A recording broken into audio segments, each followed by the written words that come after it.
ሚኒስትር እንደሚባለው አይነት ተቀዳሚ የፕሮቶኮል ቅድሚያን ያመለክታል። ቀድሞ ይገባል፣ ቀድሞ ይናገራል፣ የግንባር ቦታ ይይዛል።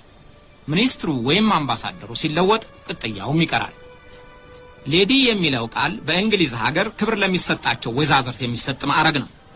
በኢትዮጵያም ምክር ቤት ባይወስነውም ለባለስልጣን ወይም ከቤተ መንግስት በኩል ለሚወለዱ እመቤት ሆይ ወይዘሮ የሚል የማዕረግ ስያሜ ይሰጥ ነበር። ከነዚህ ሁሉ በመነሳት ፈርስት ሌዲ ለሚለው ተቀዳሚ ወይዘሮ የሚለው ስያሜ የሚስማማ ይመስለኛል። ስለዚህ የዛሬውን ዝግጅቴን በዚህ አጠራር ልቀጥል ነው። የማይስማማችሁ ከሆነም 20 ደቂቃ ለመታገስ አትችሉም ብዬ አልጠረጥራችሁም። ተቀዳሚ ወይዘሮ የሚለው ስያሜ በአሜሪካ የተጀመረው እንደ አውሮፓውያን አቆጣጠር ከ1849 ዓመተ ምህረት በኋላ ነበር። የአሜሪካው 12ኛው ፕሬዝዳንት ዛካሪ ቴለር የአራተኛው ፕሬዝዳንት ባለቤት ዶላይ ማድሲን በ1849 ስትሞት በክብር የቀብር ስነ ስርዓቱ ላይ ባደረገው ንግግር ተቀዳሚ ወይዘሮ የሚለውን ሐረግ ተጠቀመ። ከዚያ በኋላ ቃሉ በተደጋጋሚ የሚሰማ ሆነ። ስያሜው በሰፊው ዕውቅና ያገኘው እንደ አውሮፓውያን አቆጣጠር ከ1877 ወዲህ ነው። ያስፋፉትም ጋዜጠኞች ናቸው። ከዛሬ 112 ዓመት በፊት በሚታተመው በኒውዮርኩ ዘ ኢንዲፔንደንት ጋዜጠኛ ሜሪ የአሜሪካ 19ኛው ፕሬዝዳንት ሩዝፎርድ ሄይልን የፕሬዝዳንትነት መረከቢያ ስነ በዓል ዘግባ ነበር። ጋዜጠኛዋ ስለ ፕሬዝዳንቱ ሚስት ሉሲ ዌብ ሄይስ ስትዘግብ አስደናቂዋና ታዋቂዋ ተቀዳሚ ወይዘሮ ብላ ጻፈች። ይህንኑ የማዕረግ ስያሜ አከታትላ በጻፈቻቸው ጽሑፎች ተጠቀመችባቸው። ከዚያ በኋላ ለፕሬዝዳንት ሚስቶች የታወቀና የተለመደ ስያሜ ሆኖ ቀረ። ተቀዳሚ ወይዘሮ የሚለው ስያሜ በአሜሪካ ለፕሬዝዳንቶች ሚስቶች ብቻ የተሰጠ ስያሜ አይደለም። ፕሬዝዳንቱ ሚስት ያላገባ ወይም የፈታ ከሆነ ይህንን ተግባር ተክታ ከፈጸመች ልጁም ሆነች ሌላ ዘመድ ተቀዳሚ ወይዘሮ ተብላ ትጠራበታለች። የአሜሪካ 15ኛው ፕሬዝዳንት ጄምስ እድሜ ልኩን ወንደላጤ ነበር። ስለዚህ የቤተ መንግስቱን ስራ የምታስተዳድርለት ያሳደጋት ያክስቱ ልጅ ሄርትሌን ስለነበረች ተቀዳሚ ወይዘሮ በሚለው ስም ተጠርታበታለች። በአሁኑ ጊዜ ከአሜሪካ አልፎ በሌሎችም አህጉራት የርዕሰ ብሔር ሚስቶችን ተቀዳሚ ወይዘሮ በሚለው ስያሜ መጥራት ተለምዷል። በአንዳንድ አካባቢዎች ስያሜውን ለርዕሰ ብሔር ሚስቶች ብቻ ይጠቀሙበታል። ርዕሰ ብሔርና ርዕሰ መንግስት በተለያዩባቸው ሀገሮች ተቀዳሚ ወይዘሮ የምትባለው የርዕሰ ብሔሩ ሚስት ናት። በእንግሊዝና በጃፓን ርዕሰ ብሔርነት በነጋሲነት የሚመጣ ስለሆነ ከቅርብ ጊዜ ወዲህ የጠቅላይ ሚኒስትሩ ሚስት ተቀዳሚ ወይዘሮ እያሉ መጥራት ለምደዋል። አሁን ወደ ቀድሞ ነገር ልመለስ። ማርታ ዋሽንግተን በአሜሪካ የመጀመሪያዋ ተቀዳሚ ወይዘሮ ተብላ የምትታወሰው ማርታ ዳንድሪጅ ዋሽንግተን ናት። በእርግጥ በዚያን ጊዜ ተቀዳሚ ወይዘሮ የሚለው ስያሜ አልነበረም። የምትጠራው የዋሽንግተን ወይዘሮ በሚል የክብር ቅጽል ነበር። ማርታ በግንቦት ወር 1723 ዓመተ ምህረት የተወለደችው ቨርጂኒያ ሲሆን የዘር ሐረጓም የሚሳበው ከእንግሊዝ ነው። መደበኛ ትምህርት ለመማሯ እስካሁን መረጃ አልተገኘም። ግን የጥልፍ ስራ፣ ልብስ መስፋት፣ ሙዚቃ መጫወት፣ መደነስ፣ የቤት አያያዝና የመሳሰሉትን ተምራለች። ከጋብቻዋም በኋላ የእርሻ ስራዎችንና የእርሻ ውጤቶችን መሸጥ አውቃለች። የመጀመሪያ ጋብቻዋ ከ6 ዓመት በኋላ ተቋርጦ ሰፊውን እርሻዋን ማስተዳደር ጀምራ ነበር። ከቀድሞ ባሏና ከቤተሰቦቿ የተላለፈላት ሰፊ እርሻ ነበራት። በሀብቷ በአካባቢዋ ሁሉ የታወቀች ለማንም እጅ የማትነሳ በገንዘቧ የገዛቻቸው የብዙ ባሮች አሳዳሪ ነበረች። ያን ጊዜ ባሪያ የሚባለው ቀለም ተለይቶ አገር ተመርጦ አልነበረም። የተፈነገለም ይሁን የተማረከ ከየትም ሀገር ቢመጣ ይሸጣል፣ ይለወጣል። ማርታም ብዙ በነበሩት ባሮቿ ጉልበት በምታካሂዳቸው እርሻዎች ሰፊ ንግድ ታካሂድ ነበር። የትንባሆ ምርቷን እንግሊዝ ድረስ አሻጋ ትሸጥ እንደነበር አንድ ሰነድ አረጋግጧል። በፖለቲካ አቋሟም እነ ጆርጅ ዋሽንግተን ለሚታገሉለት የነጻነትና የሪፐብሊካን አስተዳደር ደጋፊ ነበረች። የዚያን ጊዜው የሬጅመንት አዛዥ ኮሎኔል ጆርጅ ዋሽንግተን የማርታን የፖለቲካ አቋም ገምቶ የገንዘብ አቅሟን አስቦ ማህበራዊ ተቀባይነቷን አጢኖ እንዳገባት ታሪኩን የጻፉለት መጠቆማቸው ተጽፏል። ጆርጅ ዋሽንግተን ለፕሬዝዳንትነት በምክር ቤት ሲመረጥ ማርታ ከእርሻ ቦታዋ አልተንቀሳቀሰችም። የፕሬዝዳንትነት ስነ ስርዓቱን ሲያከብርም በበዓሉ አልተገኘችም። በጊዜው ዋና ከተማ ወደ ነበረችው ኒውዮርክ የሄደችው 1 ወር ያህል ዘግይታ ነበር። ማርታ በኒውዮርክ የፕሬዝዳንትነት ሚስትነት ኑሯ አልተደሰተችም። በተለይም የፕሬዝዳንት ዋሽንግተን ጸሐፊ የጠበቀ የፕሮቶኮል ደንብ አውጥቶ ማንኛውንም ወዳጆቻቸውን መኖሪያቸው መጋበዝ እንዳይችሉ አገዳቸው። በኒውዮርክ ጓደኛ ስላልነበራት ብቸኝነት ተሰማት። በእርሻ ቦታዋ ብዙ ቤተሰብ የነበራት ማርታ በፕሮቶኮል ክብር ተቀይዳ መቀመጧ አስጠላት። ዋና ከተማው ወደ ፊላደልፊያ ከተዛወረ በኋላ ግን ጥቂት ጓደኞቿን በማግኘቷ ትንሽ ተሻለ። በተቀዳሚ ወይዘሮነቷ ዋና ስራዋ እንግዶችን ማስተናገድ ነበር። ማክሰኞ ለወንዶች ብቻ፣ አርብ ለወይዛዝርት ጭምር በሚዘጋጀው ቋሚ የግብር ስነ ስርዓት ላይ መገኘት፣ ማዘጋጀትና መቆጣጠር ዋና ተግባሯ ሆነ። ማርታ በግብሩ ወቅት በቀድሞ ንጉሳዊና በአዲሱ የዲሞክራቲክ ባህል ፕሮቶኮል መካከል ልዩነቱ እንዲጎላና የእንግሊዝን ንጉሳዊ የፕሮቶኮል ስርዓት እንዲሻሻል አደረገች። ከባሏ ሞት በኋላ ማርታ ብቸኝነት ተጫጫናት። ከጆርጅ ወዲህ ያለው እድሜ አይደለም እንዳለች ተራዋ ደረሰ። ከመሞቷ ጥቂት ቀናት በፊት የባሏን ኑዛዜ ፈጸመች። ፕሬዝዳንት ጆርጅ ዋሽንግተን የገዛቸውን ባሮች ከሚስቱ እድሜ በኋላ ነፃ እንዲወጡ ተናዞ ስለነበረ አርነት አወጣቻቸው። የዋሽንግተንን ብቻ ሳይሆን የራሷንም ባሮች ነፃ አወጣች። ከቀድሞ ፍቅረኛዋ ከጆርጅ ዋሽንግተን ጋር ተጻጽፋቸው የነበሩትን ደብዳቤዎችም አቃጠለች። ታሪክ የግል ታሪክን ማነፍነፍ ቢወድም ማርታ እድል አልሰጠችውም። እንዲህ አድርጋ በተወለደች በ71 ዓመቷ እርሻዋ በሚገኝበት ቨርጂኒያ አረፈች።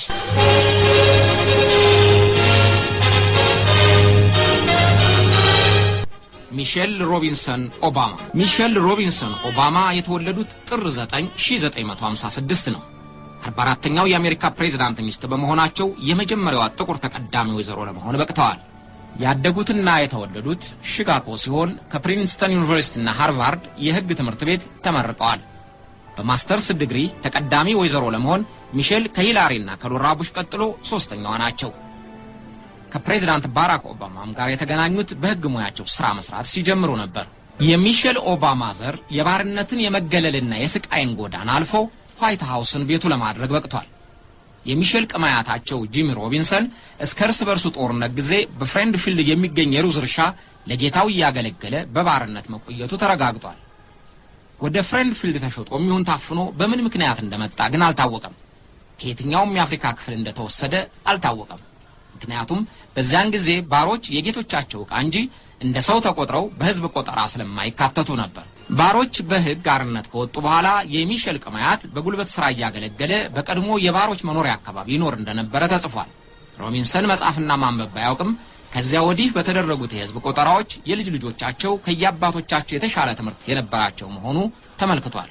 በባርነት አሜሪካ የገቡት ሮቢንሰን አምስተኛ ትውልድ የሆኑት ሚሼል በአባቶቻቸው የመከራ ተካሻ ተላልፈው በአንድ ወቅት ጥቁሮች ድርሽ ይሉበት ባልነበረው ዋይት ሃውስ ተቀዳሚ ወይዘሮ ሆኑበት። ጊዜ ሁሉንም ሻረው። ሚሼል ባለቤታቸው ባራክ ኦባማ ለፕሬዝዳንትነት ለመወዳደር ሲነሱ በመጀመሪያ ብዙም አበረታቻቸው አልነበሩም። በልጆቻቸው ላይ ሊመጣ ይችላል ብለው ካሰቧቸው አሉታዊ ተጽዕኖዎች ምክንያት አስተያየት ለመስጠት ታቅበው ቆይተዋል። ባላቸው ሲወዳደሩ ድጋፋቸውን ለማግኘት ከፈለጉ ሲጋራ ማጨሻቸውን እንዲያቆሙ መደራደሪያ አድርገው እስከማቅረብም ደርሰዋል። ሚሼል የባላቸውን የዘመቻ ቅስቀሳ በሙሉ ኃይላቸው የተቀላቀሉት ውድድሩ ከተለፈፈ 3 ወር በኋላ ነበር። ከዚያም በኋላ ስራቸውን 80% ትተው በዘመቻው ላይ አተኮሩ። ዘመቻው እንደተጀመረ በፖለቲካ ስብሰባዎች ላይ ከሳምንት 2 ቀን ያለፈ ተሳትፎ አልነበራቸውም። እያደር ግን በሳምንት ውስጥ በ33 ስብሰባዎች ላይ ተሳትፈዋል። በዘመቻው ጊዜ ሁሉ ወስታራዋ ጥቁር ወይዘሮ የሚል ቅጽል ስም የተሰጣቸው ሚሼል በህዝቡ ስሜት እየገቡ ተሳትፏቸውም እየጎለበተ ታዋቂነታቸውም እየጨመረ መጣ። ሚሼል ኦባማ በዲሞክራቶች ጉባኤ ላይ ያደረጉት ንግግር ከፍተኛ ሞገስ ጨምሮላቸዋል። በዚያለት ንግግራቸው 55% ተወዳጅነት ማትረፋቸውን የተሰበሰበው የህዝብ አስተያየት አረጋግጧል። A belief at the heart of his life's work. See, it's what he did all those years ago in Chicago, setting up job training to get people back to work and after school programs to keep kids safe. ቾቱን በብርቱ ተግባር እንዲጠመድ ማድረጉን አምናለሁ። ከቺካጎ እስከ ሴኔቱ ድረስ የፈጸመው ተግባር የሙያ ስልጠና እንዲኖር፣ ዜጎች ስራ እንዲኖራቸው፣ ህፃናት አስተማማኝ ጥበቃ እንዲያገኙና ከነቤተሰቦቻቸው እንዲታገዙ ነው። በሴኔቱ ቆይታው ለብርቱ ሰራተኞች የታክስ ቅነሳ እንዲደረግ፣ ሴቶች ለሚሰሩት እኩል ስራ እኩል ክፍያ መከፈላቸው እንዲረጋገጥ ሰርቷል። It's what he's done in the United States Senate, fighting to ensure that the men and women who serve this country ያገለገሉ ወንዶችም ይሁኑ ሴቶች የምንቀበላቸው በሜዳሊያና በሰልፍ ብቻ ሳይሆን ደስ በሚያሰኝ ስራና ጥቅሞች እንዲሆን የጤና አጠባበቅ ዋስትና እንዲያገኙ ነው። አያችሁ፣ ባራክ የሚወዳደረው ለዚህ ነው። ሁሉንም ቤተሰብ የሚነካውን ኢኮኖሚ ለመገንባት፣ ለሁሉም አሜሪካውያን የጤና ጥበቃ ዋስትና እንዲመቻች፣ ማንኛውም ልጅ ከአንደኛ ደረጃ እስከ ኮሌጅ መማር እንዲችል ነው። አመሰግናለሁ። እግዚአብሔር ይባርካችሁ። እግዚአብሔር አሜሪካን ይባርክ። Thank you. God bless you and God bless America. ባለቤታቸው ባራክም አሞግሰዋቸዋል። Now you know why I asked her out so many times, even though she said no. You want a persistent president.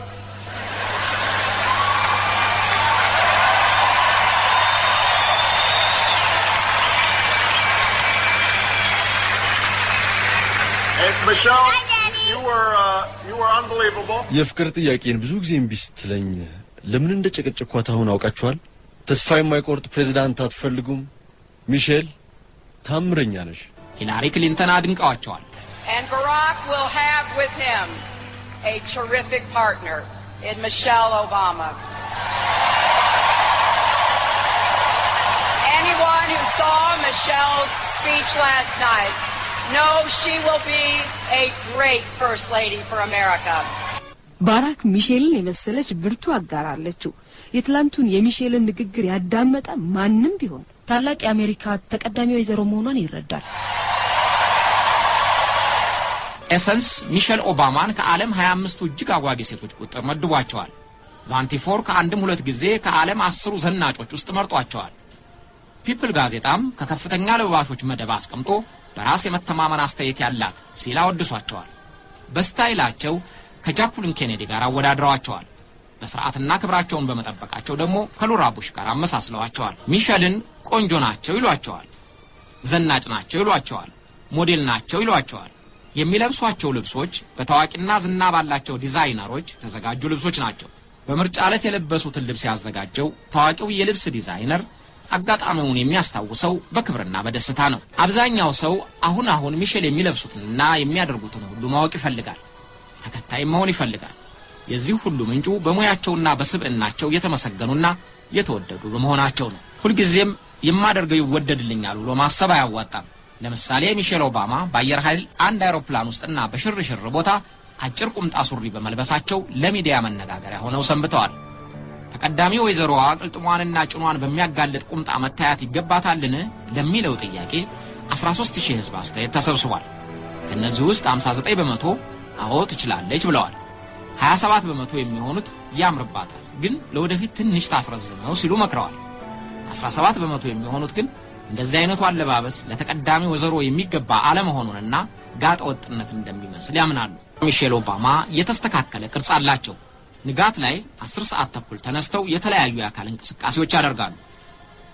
አመጋገባቸው ላይ ቁጥብ መሆናቸው ብቻ ሳይሆን ልጆቻቸው መብል ወዳድ እንዳይሆኑ ይፈልጋሉ። በቤታችን የምግብ ብዛት ደንብ የለም ይላሉ ሚሼል ኦባማ።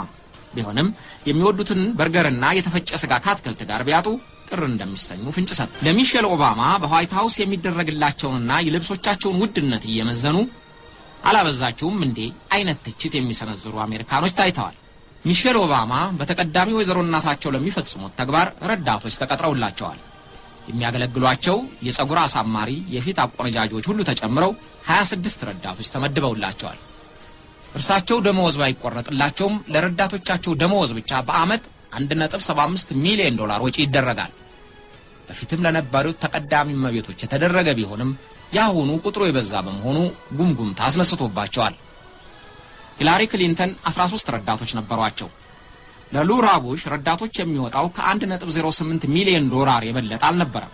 ስለዚህም የማወቅ መብቱ የተከበረለትና ነጻ አስተያየቱን ለመስጠት የታደለው የአሜሪካ ሕዝብ የፕሬዝዳንቱ ሚስት በመሆናቸው ብቻ ከፍ ያለ ወጪ የሚጠይቁ በርካታ ረዳቶች የማስፈለጉ ምክንያት እየተቸ ነው። በሚሊዮን የሚቆጠሩ አሜሪካኖች ከሚሰሩት በታች እየተከፈላቸው ከስራቸው የመፈናቀል አደጋ ጋር እየተላተሙ ባለበት ወቅት ለሚሼል ረዳቶች የብሔራዊ ጸጥታና የመከላከያ ሰራተኞች ያህል ደመወዝ በመከፈላቸው አጉተምትሟል። የመረጥነው ባራክን ነው እንጂ ሚሼልን ነው እንዴ ተብሏል። ሚሼል የሚሉት ግን ተቃራኒውን ነው። ታታሪና ልምድ ያካበተ ቡድን መገንባታችንን እንቀጥላለን።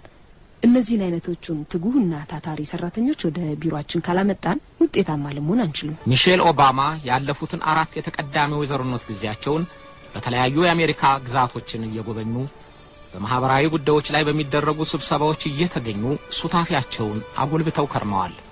በየመገናኛ ብዙሃኑ የሚቀርብላቸውን የንጠይቀው ጥያቄም ያስተናግዳሉ። ለሁለተኛው ፕሬዝዳንታዊ ምርጫም ለባላቸው ለፕሬዝዳንት ባራክ ኦባማ